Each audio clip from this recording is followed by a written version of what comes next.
Duck Zero Res Clean.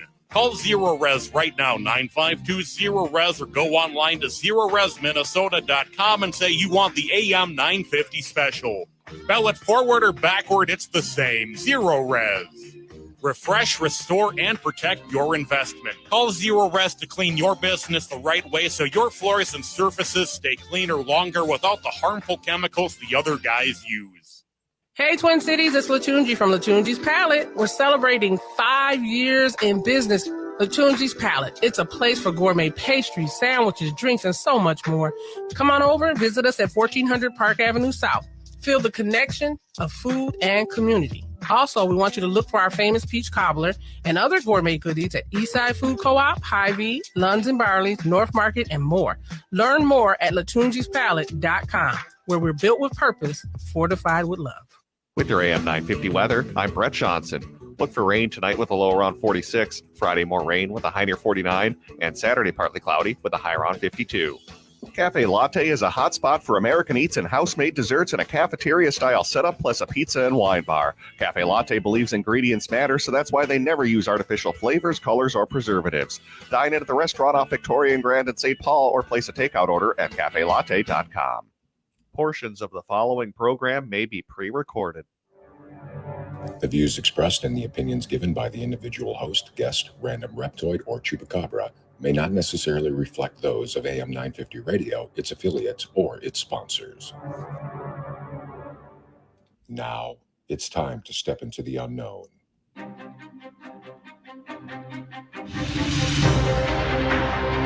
There are things people experience but never talk about. A shadow moving in the corner, flickering of the lights, a disembodied voice. We invite you to talk with us. Share your story, share your experience, because this isn't just your story. This is our story. This is Ghostbox Radio with Greg Bakken. And this is Ghostbox Radio on AM 950, where every night we talk about the paranormal, ufology, Bigfoot, and so much more. My name is Greg Bakken, and thank you very much for joining us in the Twin Cities here, joining us on a very rainy Thursday evening. My goodness, it's of almost a biblical proportion, the rain, and it makes the drive a little crappy. I'm not going to lie, and I keep thinking to myself too that this is not great, but we're just weeks away, aren't we, from snow, blizzards, bad driving, bad people driving, which is me, and just getting off the roads and stuff like that. I mean, I'm not trying to be the forebearer of doom over here or anything, but my goodness, it's not working. It's a frightening time. I actually get a lot of anxiety driving in the winter. It's not my favorite thing to do at all, and I know that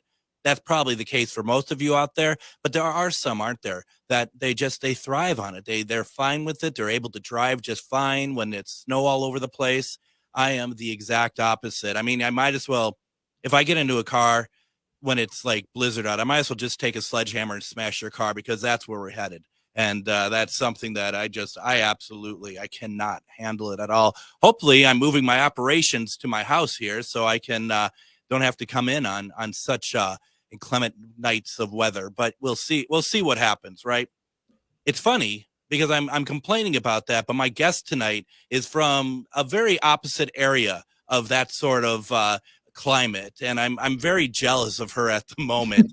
C.L. Thomas travels widely every year as a fine arts photographer and writer, exploring various afterlife research, OBEs, metaphysics, folklore, and paranormal events and groups. She is an author of the novel Speaking in Shadows, and hosts Small Town Tales podcast.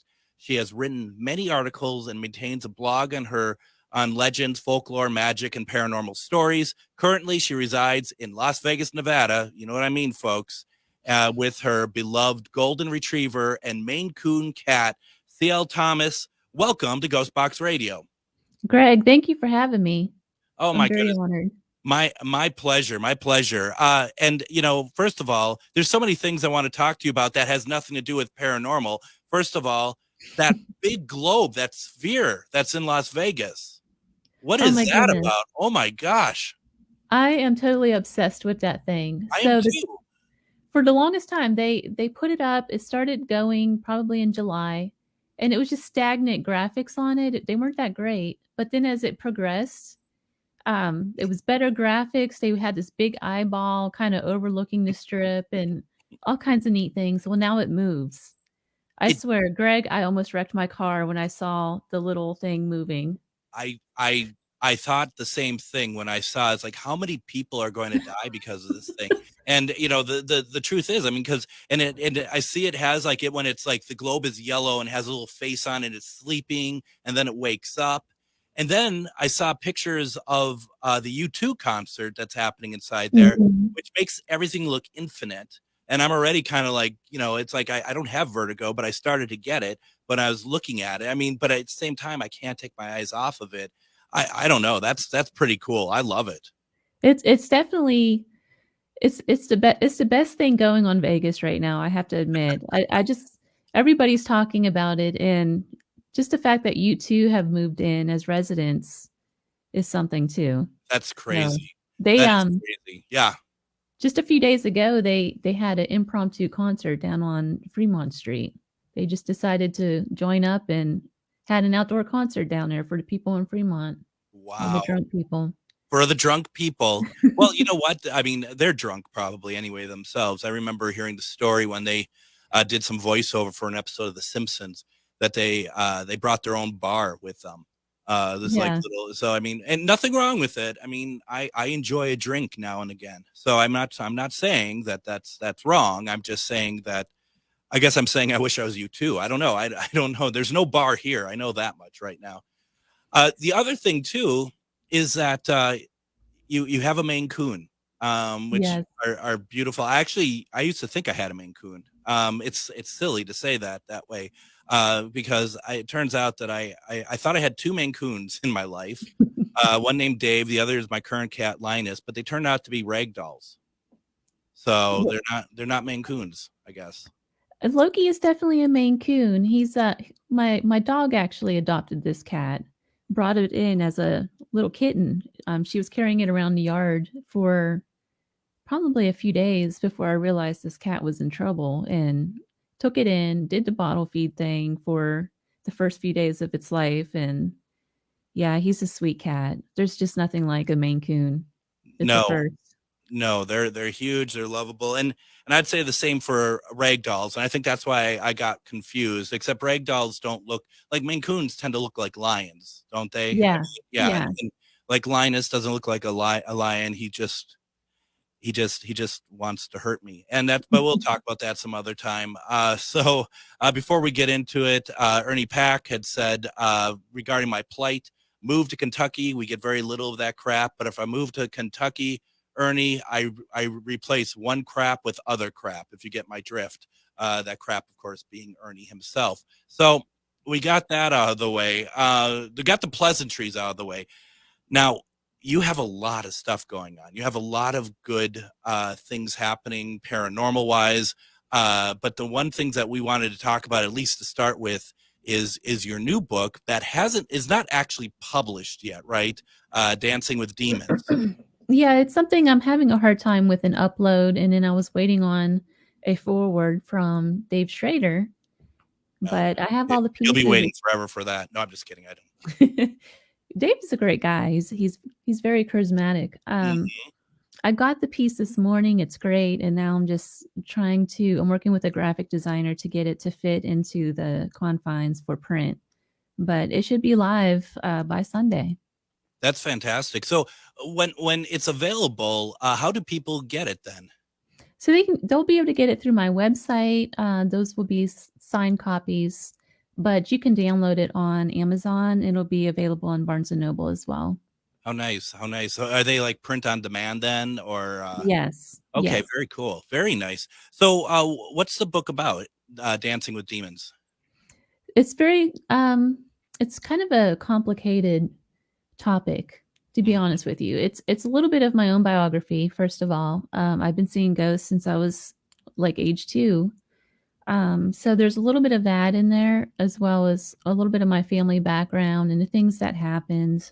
And I talk about kind of how I kind of developed, I guess, the ability to see ghosts and mediumship side of things. But it didn't really come to light for me until I moved into a haunted house in Nashville. So it's about that experience. I was never afraid of the paranormal until I lived in this house, and it kind of woken everything up and tossed everything I believed about the paranormal upside down. So you had been seeing stuff, it's been a part Yeah. of your life, but then this took you in a different direction that doesn't sound great. Yes, that's correct. Wow. Wow. I mean, I know that the purpose is for people to buy the book, but can you give us any sort of like maybe hints or anything of what was happening in Nashville that that really turned all this on its head for you? Yes, that could take up an entire show. Well, So, how about a couple? You know, if that works. yeah, absolutely. So I moved into this house with a boyfriend at the time, and just within a very short time, he started to act very, very differently. He became very violent, very angry all the time. I just never seen that side of him before. He was in school to be a physician, so very smart, intelligent guy, had everything going for him. He completely flipped. So he got a little bit violent. I asked him to move out, and I had my best friend move in with me. And I don't know, things kind of took a turn. It started with small things. It's kind of the only way I could describe it is if you've ever seen a tornado come in, it starts out small. It's like maybe a little bit of wind, some rain. It kind of builds and builds. And then the big storm happens. It only happens for a couple seconds and then it's all over, but everything's destroyed. That's kind of what happened. Mm-hmm. So it started with like tapping noises. Then it became audible noises, shuffling in the room, that sort of thing. We would see shadows, and it just kept growing and growing to the point where the activity got very violent. It was throwing things around. I got scratched. A gym bag was picked up and thrown across the room. Just different things like that. It was very different, almost like a demonic. I was going to say, it sounds very like, you know, like a couple of the stages of, you know, demonic, and I don't want to say possession, because I know that's not the case for you. Maybe I'm wrong. But I mean, it's the idea of like the oppression, which I mean, always starts with like the scratching and smaller sounds and stuff. Were you aware of this being a possibility at the time, or were you thinking it's something else completely different? I thought, I didn't really know what to think at the time. I knew it was paranormal. I didn't know there was a dark side to the paranormal. Aside, people on TV, of course, they always scream and run out of buildings and everything's demonic, but this was a little different. I suppose too, if you grew up in the situation where you're seeing spirits, they're fine with you. There's no reason to think otherwise. I mean, I guess, it's an interesting thought of what happens when you think that something's always going to act a certain way, but then you get surprised because you're not aware that it can be like this, I suppose. Exactly. And that's very much what the book is about. You hear a lot of mediums talk about growing up, seeing ghosts for the first time, and realizing that they have those kind of abilities. The first thing they always say is they were afraid when they were growing up. It was a nightmare for them. Or they didn't know where to turn, different things, different stories, but they all relate to the same thing. They were fearful. I didn't have that. My experiences were very different with the paranormal growing up. It was always more of a comforting spirit around me. That's interesting. Were they protective, do you think? Yes, absolutely. And there's some stories in the book. I don't want to go into too much detail on radio, but I didn't have the greatest childhood. Okay. And so when certain things happened, there was a entity that would show up in the room and kind of block the doorway as if he was blocking whatever could come in and harm me or whatever. Sure. Not that anybody was going to come in and harm me, but there was a lot of screaming and yelling in the house, and a lot of different things were going on. So the idea was that you had a protector. Yes. Regardless of whatever level that was needed, that was there for. Do you know who that protector was? I mean, in terms of like, what was it? Was it someone related to you? Do you know if it was a man, a woman, or any ideas about this spirit? Yes, he presented himself as an older male with a big white beard. And I was old enough to watch the show Rudolph the Red-Nosed Reindeer. Have you ever seen that movie, the play one with he looked just like that Santa figure in there. So I called him Santa. What's interesting now, though, looking back, of course, I didn't know this as a kid, but Santa is a very protective spirit for children. If you look at the folklore around Christmas. Mm-hmm. So just making those kind of connections. I did talk to my mother about this figure, and she said that I would talk about him a lot as a young child. When we moved, he kind of went away. But she was able to find out that we did have an older neighbor who passed away just years before we moved into the house. So, and there was other things that happened as a child. My great-grandmother was in my room, and I was able to describe her. I had it was a little girl entity that would come around a lot. Mm-hmm. We don't know if this was a real child or not. It was never verified, but just different things like that throughout my childhood. That's fantastic. That's really cool. Why don't we do this? So before we get into any other big conversations here, why don't we go ahead? Let's take our first break. When we come back, we're going to continue our conversation with C.L. Thomas. There's so much to talk about. We have her book, Dancing with Demons, that we could talk about, plus her interest in folklore, her podcast, so much more. You're listening to Ghostbox Radio on AM 950.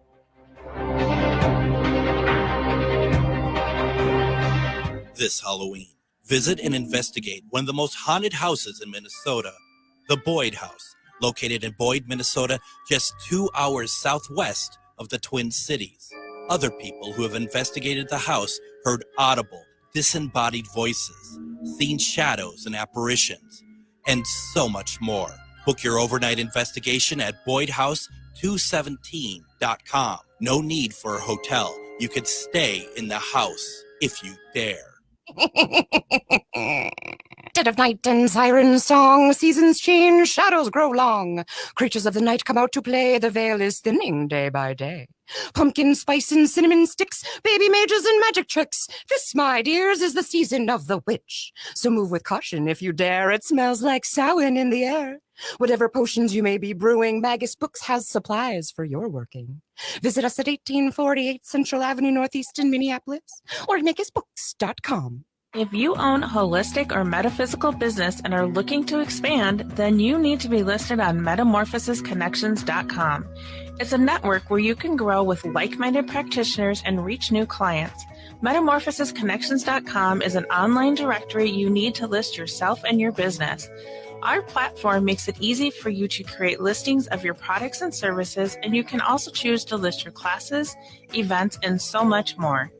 Metamorphosisconnections.com helps you create weekly and monthly promotional ads targeted towards your potential clients and promotes them for you via social media and newsletter. There are clients searching for your specialty right now. Let us help them find you. Start your listing today so you can share your own unique gifts and talents by finding the level of membership that best fits your needs. Let us help you reach your clients that are searching for what you do. Visit metamorphosisconnections.com and sign up today. Hello, I'm Jody, also known as Witch Jody on social media. I opened Midwest Witchery and Healing in historic Stillwater because as a nurse, I love to help others. When you come and visit Midwest Witchery and Healing, you will find everything from divination and magical services, classes to ritual tools, jewelries, handcrafted candles, witchy gear, and much more. My store is a safe environment for all on their own unique path.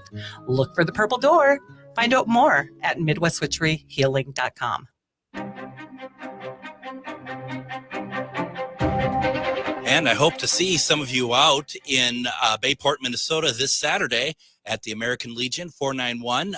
We're talking about Witchy Weekend on the St. Croix, a wonderful event that is happening this Saturday from 10 a.m. to 6 p.m. You can get tickets at Eventbrite. Look up Witchy Weekend on the St. Croix. I'm going to be speaking there at 5 p.m. I'm also going to have a table there all day if you want to stop by and say hi. Also, Jody, who you just heard on the commercial, she is going to be there. Actually, she starts off the day. I think at least one of her sessions is completely sold out. Not a surprise. She's amazing. But definitely come on out and see us this Saturday once again over at Witchy Weekend on the St. Croix at the American Legion 491 in Bayport, Minnesota. That's from 10 a.m. till 6 p.m.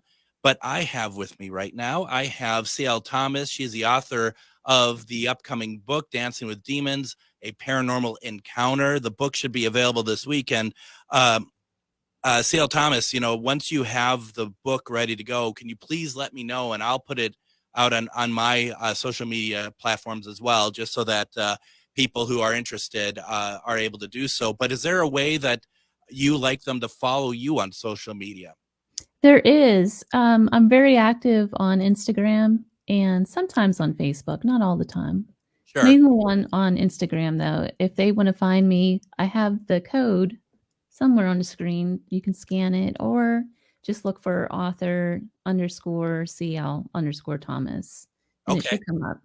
Fantastic. We've been talking about your new book. We're talking about your past, where it feeds into this book, talking a little bit about the house in Nashville. And you had also mentioned that you had these protections of spirits before you moved to Nashville. Did you have any sign of those spirits helping protect you when you're in Nashville? I was more. Let me back up just a little bit. Sure. When I was in school, I was not focused on the paranormal. I kind of put it away and forgot about it. Mm-hmm. So when all this stuff started happening in Nashville again, it kind of stirred everything up and kind of woke me up again.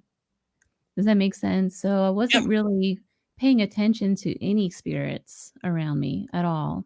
Sure. And I was also experiencing a lot of, I was kind of blaming myself for a lot of the stuff that happened in childhood. I was trying to get through school so I can better myself in some way. So I had a lot going on. Oh, I'm sorry. Please continue.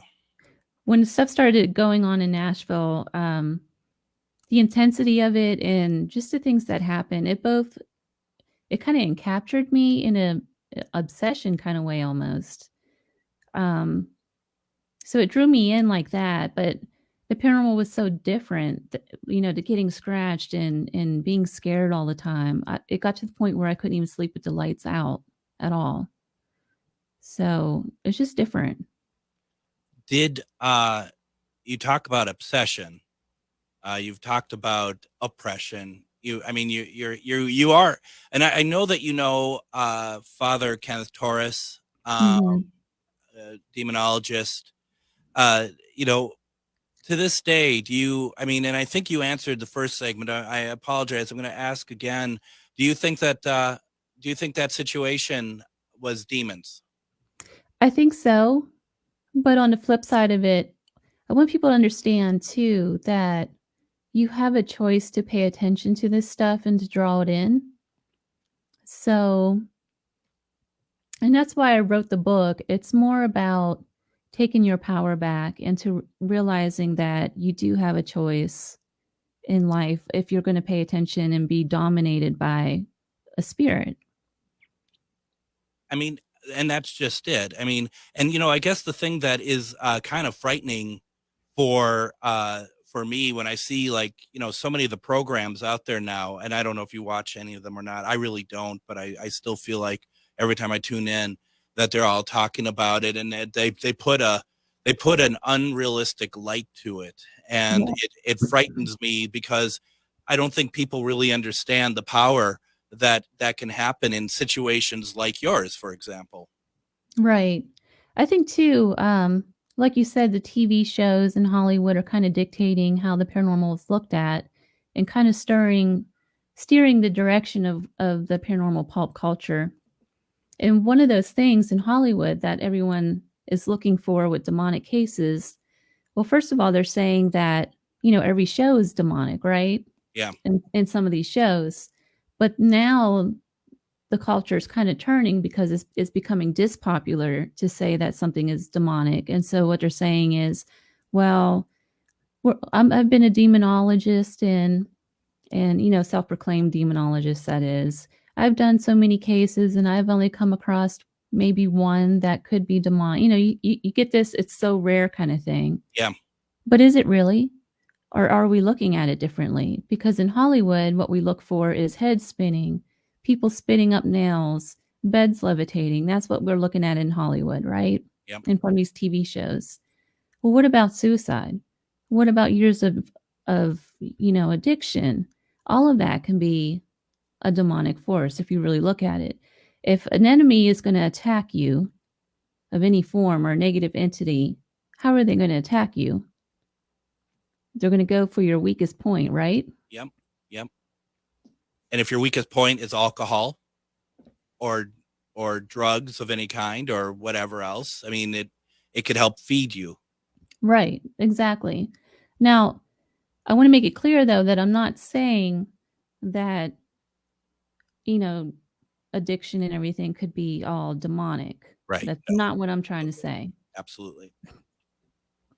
Yeah, and it's probably wise that you say so, because you're going to get someone who's going to be like, yeah, Gail Thomas says that every addiction is demonic possession. But, and this is what I was trying to get at, I guess, a little bit too, because I feel like, and maybe you'll disagree, I feel like that we're making each other's points a little bit here, because, I'm just thinking about the Nashville house. You're talking about, the four, what demonologists look at as the four characteristics of demonic possession. And I'm not saying you're possessed, but it felt like that things were getting there, right? And it kind of goes to your conversation about it's not going to be overt all the time. You got infestation, you have oppression, you have obsession. They're words that you've actually used, and then you finally end up with possession. And you think about too, like, there's a lot of people who are going to be like, well, it's also one of the things that like they look at before providing any sort of exorcism is somebody's mental stability, their mental state. But to your point, and I think that it's something that is worth discussing, is that perhaps someone's mind gets to a certain point because of those influences as well. Exactly.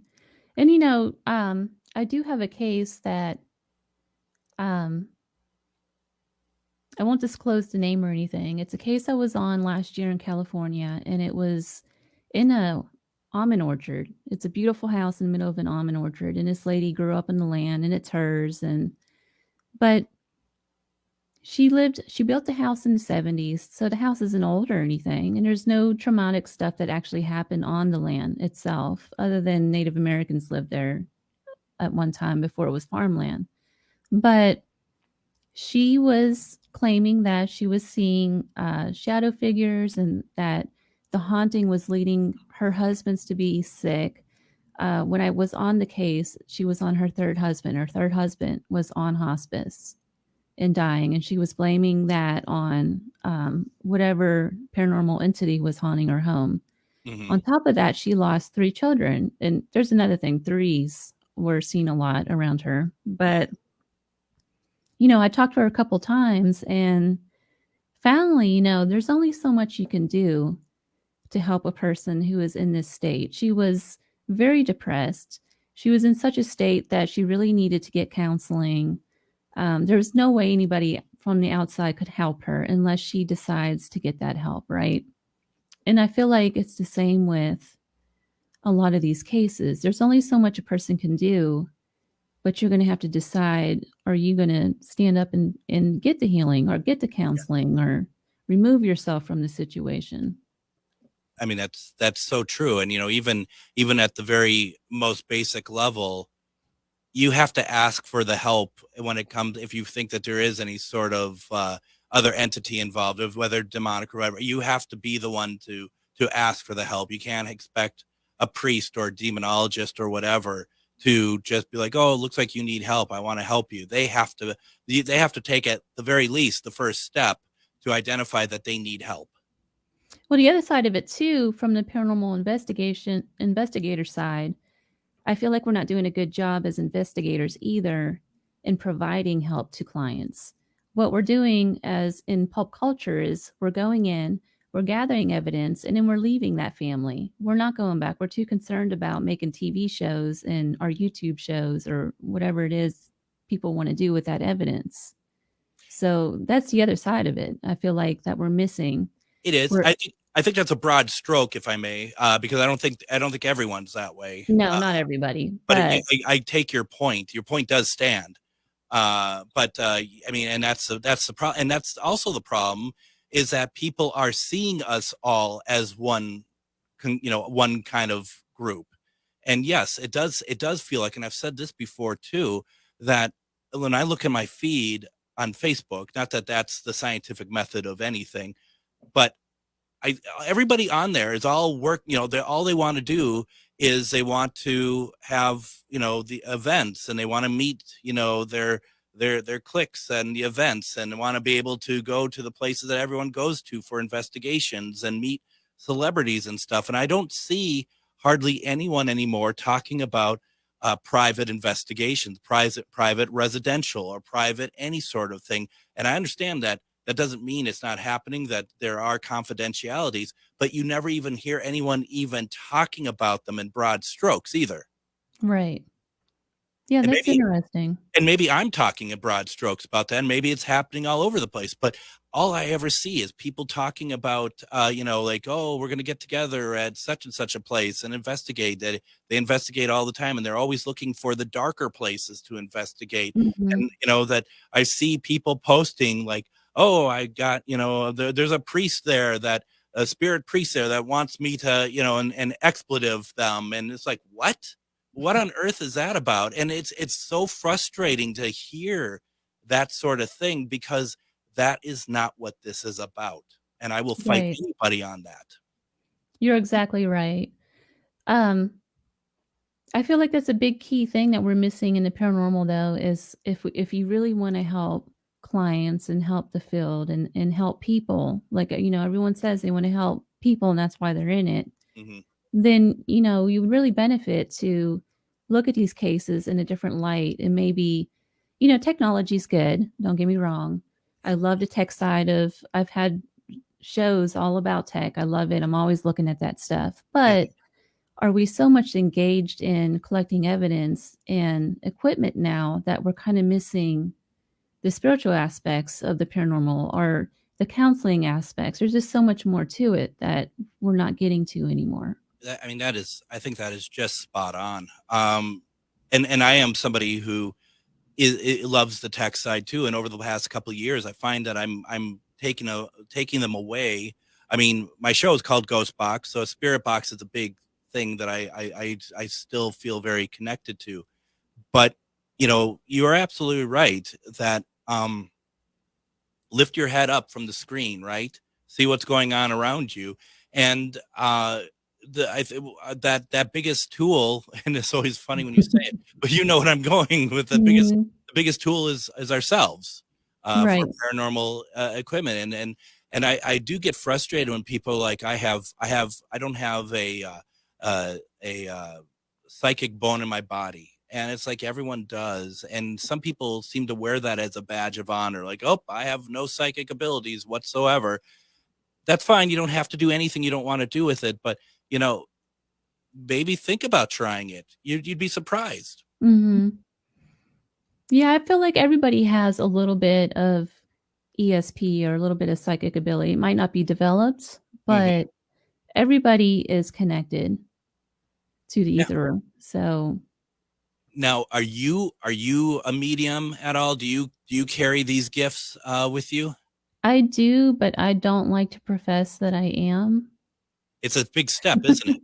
It is. It's a very serious thing. And, I certainly, when I use some of my equipment, like my spirit box, I actually do try to use mediumship with it, to bring forward the people I want to speak with.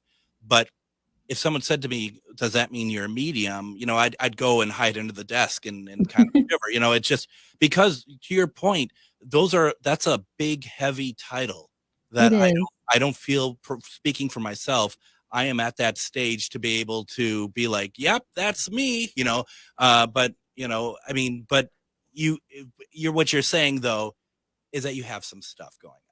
Yes. To your point too, I am working with a very well-known psychic medium who he's been to the Finley College. He actually teaches at that college, and he's working with me to do spirit art. I'm an artist, and I'm pretty good at doing the spirit art. But I think the things that there's a lot of people professing that they're mediums right now out there, and I think it's just like the paranormal. It's all about the thrills, and it's more than that. There's a lot of counseling that goes on with the clients that I speak to. There's just a lot more to it. It's not just about reading somebody and then leaving them. There's a lot of crying. I have a lot of clients that cry.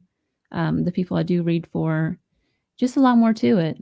One of them actually had to contact somebody in her life to get her counseling. So there's an extra step there. It's not just a, hey, I'm so cool, I can read. There's more to it. There's a lot more to it, and you're absolutely right. And the thing too that maybe people don't quite understand is simply the fact that a paranormal investigation of helping a person in the private sector can take months. It's not a one night and done. It's not 2 to 3 weeks of going through evidence, presenting, like you said, and then heading out. It's a constant, the whole thing of whatever is there coming back, or the people that you're trying to help, they're not following direction and they themselves are bringing it back accidentally. I mean, there's a lot to it. And then to your point as well, and I think I don't think this could be overstated, the mental side of it, and also the fact that you might interview somebody to see if you can help them, and you realize that they need something else, and you can't just leave them be and be like, well, good luck with that. You have to, you're invested now. Right. I truly believe that. There was a case that I talk about in the book, and I don't want to go into too much detail either, but this case was drawn to my attention through that show, The Holzer Files. Oh yeah. Yep. The episode where I forget where they were actually, but there was a young lady who was being oppressed by a spirit. And of course, it turned out to be that she was drawing this to herself and she had the power to overcome it. And they kind of lead her into that. But the reason they got into that case was from a case that Hans Holzer had in Tyler. And if you read about that case, it's actually really sad, where this entity was oppressing the entire family, but specifically the boy, Andy. Mm-hmm. And I think Hans had lost the ability to communicate with this young man and kind of went his own way. Mm-hmm. Kind of stopped the case, for whatever reason. And years later, it turned out that this boy was still being possessed, even as an older man. He was still being bothered by this entity, and he ends up taking his life. Wow. And if you read further into this case, Hans says that he really regrets this case, that he hasn't done more. And it's interesting that you said that for many different reasons. It is, because it really hits the nub of what you've been talking about earlier. Yeah. And I think that the purpose of this book is to try to bring that to light to a lot of the investigators. And, I'm not saying that everybody's just out to collect evidence. That's not what I'm saying. I'm just saying, why are we doing this? Absolutely. Take a look at why. Absolutely. Why don't we do this? Let's go ahead. Let's take another break. There's so much more to talk about. If you have any questions, please put them into the comment section. We're not doing political, folks, so I see that. We're going to delete it. You're listening to Ghostbox Radio on AM 950.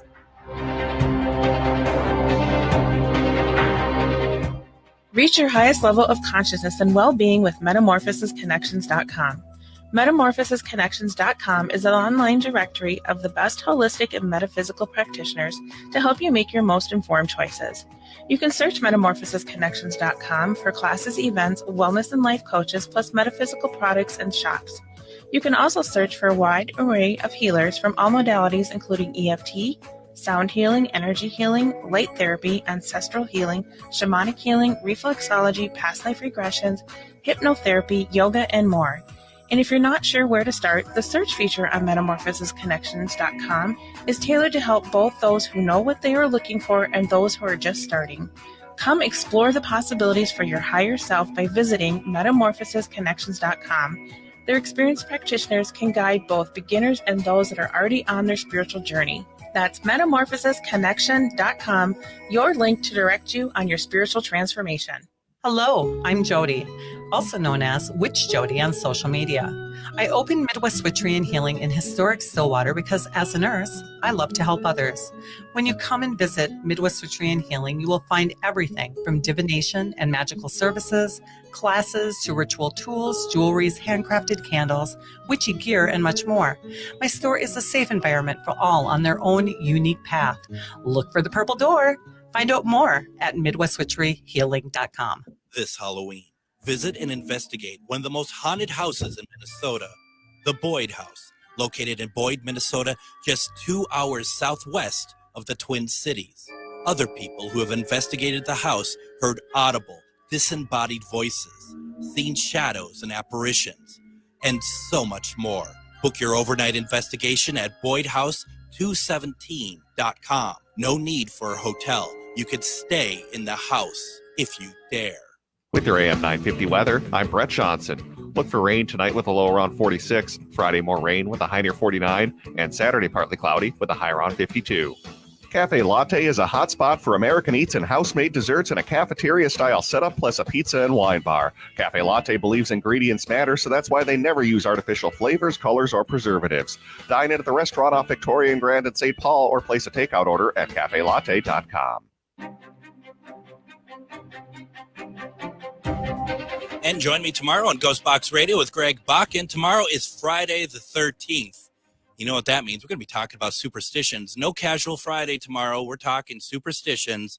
And I have on as a guest author D.R. McElroy. And we're going to be talking about her book on superstitions. It's actually her 5th book on it. I guess there's a lot of them out there worldwide. And there's so much to cover in this. And I'm really looking forward to that conversation. So we will definitely be doing that tomorrow. And before we get back to our author, C.L. Thomas, today, I do want to just quickly say, I know that with the world climate, things are running and emotions are running extremely high. And this program is meant as a respite from politics. It's meant as a sort of an escape. Not that our subject tonight is necessarily light, but we really try to keep it away from the atrocities and the horrible things that are happening in the world right now, and that this is not a place to post your comments about it. Don't think for a minute that none of us over here don't care about it, but this is really a way for people to step away from it for a second if they want to do so. So I wanted to just say that real fast. And C.L. Thomas, not that what we're talking about is necessarily all that light either, but as far as us in our paranormal world, this is important stuff to talk about. I think it is. Absolutely. And I'm happy to hear other people having the same sort of complaints that I've been feeling. I've been talking to my friends about the field, and I'm not saying that the field is a horrible place, the paranormal field. It just gets frustrating because I feel like we've lost sight, at least Right. in my blinders, and maybe I'm wrong. No, you're absolutely right. You know what? To be honest with you, I really enjoy some of those TV shows, but I think we have to be clear as investigators and things like that, the difference between entertainment and real life. I think that's where it's getting lost. Entertainment, it's great. The events, those are great too. I love going to events. Those are fun. But when you're actually investigating for clients and trying to help families and stuff, it's not always fun. There's a lot more to it than just the entertainment side. And I think for whatever reason, we're kind of shifted to one side in the paranormal world. That's all we're seeing anyway. We're not really seeing the other side of it. I would say so. You know, it used to be back in the day when we're doing the private investigations and stuff, it's the people who are calling us in are the ones who've only watched the TV shows, and that they're throwing the TV stuff at us in terms of what they think it is. You know, it could just be, a faulty light bulb, but they're calling it a demon. But I feel like, but now I feel like it's also the investigators, because they've been brought up on the television. Mm-hmm. Yeah, absolutely. Well, to be honest too, back when this situation happened in Nashville, there was only 2 shows on the television, and it wasn't something that was talked about. My roommate spent quite a lot of time trying to find help, and nobody was willing to talk about the paranormal. I think she even went to a Catholic church in Nashville at the time, and they wouldn't even answer her or anything, wouldn't return to phone calls or anything. So that was just 10 years ago. It has moved pretty quickly. And I was going to say, when you said that she went and talked to the Catholic Church, I was like, I'm sure that didn't go all that well. No, it did not. But, my point being, though, these TV shows did a good thing because they brought it to the light. A lot more people out there talking about their experiences and are willing to share different things now. Whereas before, it was a very closed thing. I think so. I do agree with that 100%. It is a lot more people are more comfortable with it than they had been before. I want to kind of switch gears a little bit. I want to talk a little bit about your Small Town Tales podcast, because I like the name of it. What do we hear when we tune into Small Town Tales podcast? Well, it's a paranormal show. Sometimes I have authors on there. The past year was a lot of paranormal investigators. I'm kind of tapering that off a little bit to get back to folktown lore, more travel things, and the hauntings that surround different travel places and just odd things. I had created I never followed through with it. I wanted to do a web series called Small Town Ghost Stories.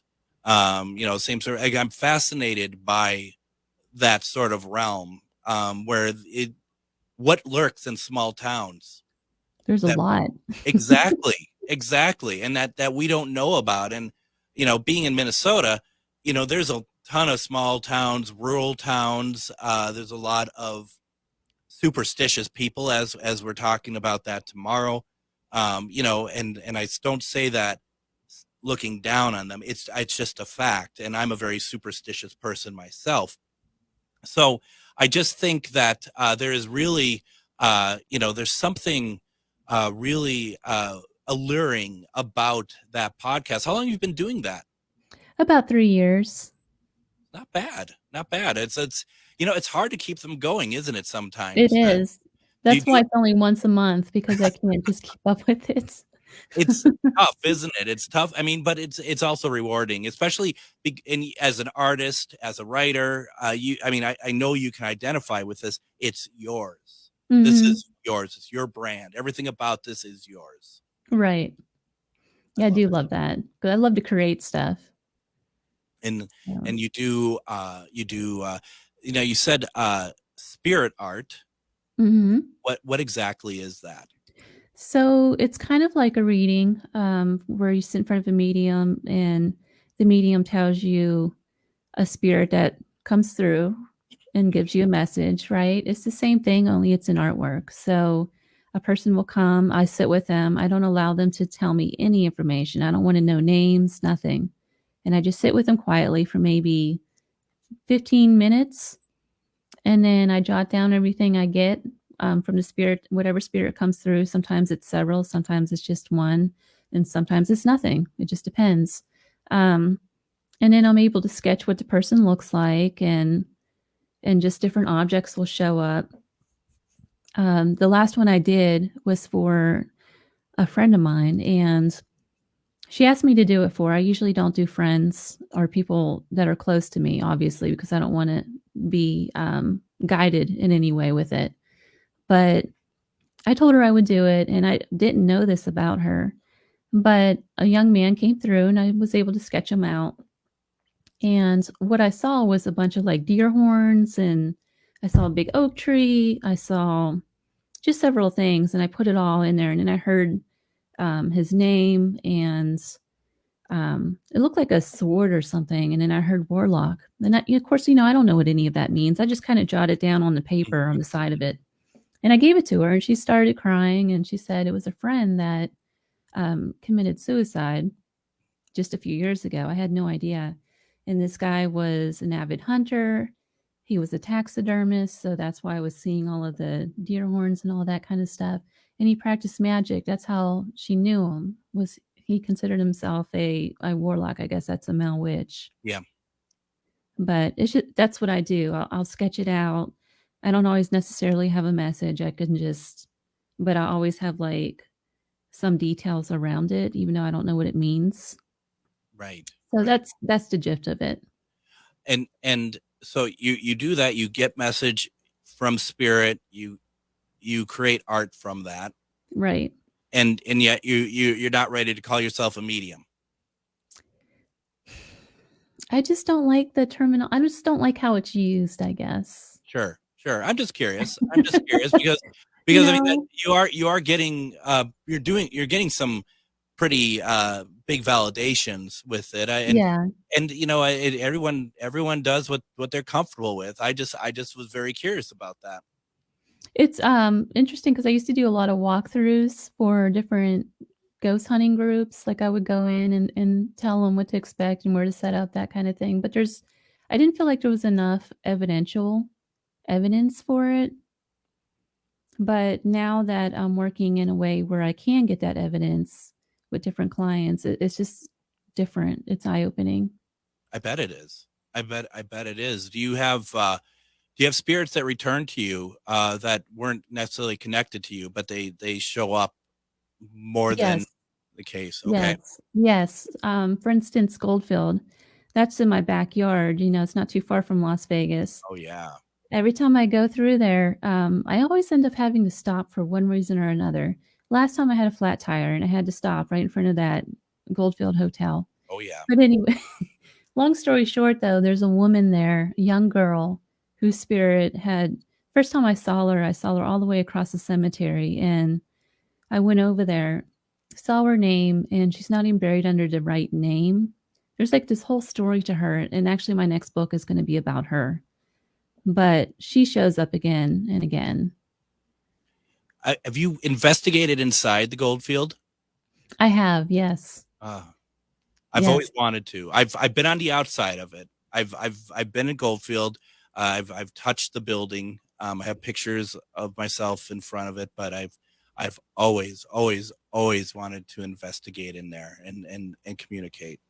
It's got a lot going on. I have to be honest, though. It's not as active as what I had expected, just from seeing different shows and things. I tend to pick up more on the outside of the building. Mm-hmm. And there's a schoolhouse there that is way more active than that, than the actual hotel. And there's also a private residence that I've done there, too. That's pretty haunted. Oh, okay. Yeah. Because that town just was decimated. I mean, there's nobody. I mean, it's just incredible. And it's sad at the same time. And I was driving down that way. We went past Vegas and we were on our way to Reno, nearby Reno, Virginia City.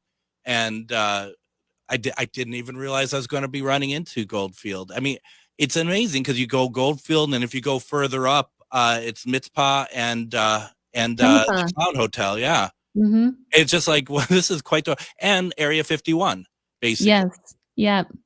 That's quite the highway. That's what I love living here so much. There's just so much stuff out. Just over the weekend, some friends and I went out to look for they call it the Horse Thief Camp. And it's way up in the mountains between this little town called Tecopa and Pahrump. And there's like this little mountain range that goes through there. And this old Spanish trail pretty much follows the path, or the highway, I should say. It's the actual old Spanish trail. Well, if you go off of there in any direction, it goes miles and miles into this wilderness. We tried to find this horse camp, and the story is this Native American band was going up and down the old Spanish Trail and was going out. They were killing like Mormons and just different people traveling up and down there and taking their horses and then running up to this camp way up in the mountains because the law wasn't going to chase them that far. Mm-hmm. And they got away with this for quite some time and killed a lot of people in the process. But we went to go look for it over the weekend just to find it. And, the building's still there. But it's stuff like that. You just come across things like that in the middle of the desert. Absolutely. Now, as we're wrapping up here, your Instagram address again, please. I'm going to put this, for those who want to also scan, I'm going to make you large on the screen there for people who want to scan, but how do they find you on Instagram? It's author_CL_Thomas. That's fantastic. And I really appreciate it. Let us know when the book's available and we'll put people your direction. CL Thomas, thank you so much for joining us tonight.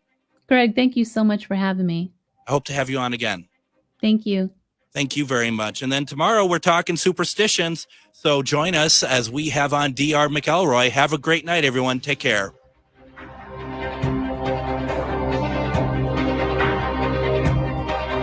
Join me, Tom Hartman, where smart people get their news. The Tom Hartman Program on AM 950, KTNF, St. Louis Park, Minneapolis, St. Paul.